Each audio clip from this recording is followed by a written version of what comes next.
পঞ্চম সংশোধনী যেটা এনেছিলেন শহীদ রাষ্ট্রপতি জিয়াউর রহমান সেটাকে ছুঁড়ে ফেলে দিয়েছিল।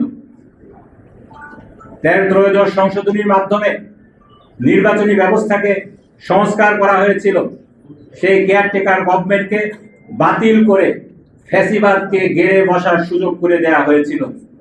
সেই একই প্রক্রিয়ায় যখন সংবিধানের দোহাই দেওয়া হচ্ছে, আমরা সেটার বিরুদ্ধে কথা বলছি। যেভাবে আমরা দেখেছি মুক্তিযুদ্ধের পক্ষের শক্তি বিপক্ষের শক্তি বলে দেশকে বিভাজিত করা হয়েছিল, আজকে সংবিধানের পক্ষের শক্তি এবং বিপক্ষের শক্তি হিসাবে দেশকে আবার বিভাজনের পায়তারা চলছে।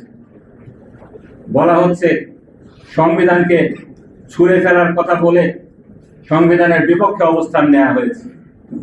সংবিধান ছুঁড়ে ফেলার কথা তো বেগম খালেদা জিয়া বলেছিলেন, যিনি এই কথাটি তুলে খোঁটা দিলেন যে এখান থেকে ৭১-এর পরাজয়ের গন্ধ সেই জন্য আপনারা ছুঁড়ে ফেলতে চাচ্ছেন। সেই ব্যারিস্টার আমদালি পার্থই এই কথা বলেছিলেন। বিএনপির আরেক নেতা আনোয়ার জাহিদ এই কথা বলেছিলেন। আমাদের কথা পরিষ্কার, আমাদের কথা হলো সংবিধানের দোহাই দিয়ে ফ্যাসিবাদকে যেভাবে প্রতিষ্ঠা করা হয়েছে আমরা সেটার বিপক্ষে।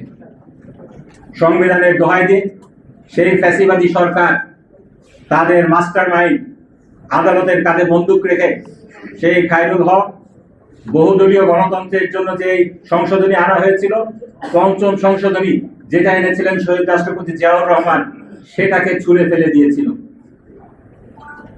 ত্রয়োদশ সংশোধনীর মাধ্যমে নির্বাচনী ব্যবস্থাকে সংস্কার করা হয়েছিল। সেই কেয়ারটেকার গভর্নমেন্টকে বাতিল করে ফ্যাসিবাদকে গেড়ে বসার সুযোগ করে দেওয়া হয়েছিল। সেই একই প্রক্রিয়ায় যখন সংবিধানের দোহাই দেওয়া হচ্ছে, আমরা সেটার বিরুদ্ধে কথা বলছি। সংবিধান শুধুমাত্র এই বইয়ে যা লেখা রয়েছে কালো কালিতে, সেটার নাম সংবিধান নয়।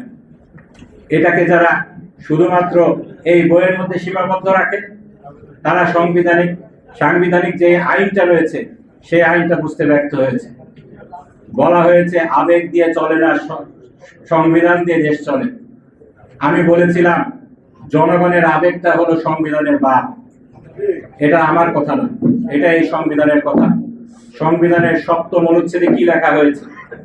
এখানে লেখা হয়েছে জনগণের অভিপ্রায় পরম অভিব্যক্তি রূপে এই সংবিধান প্রজাতন্ত্রের সর্বোচ্চ আইন।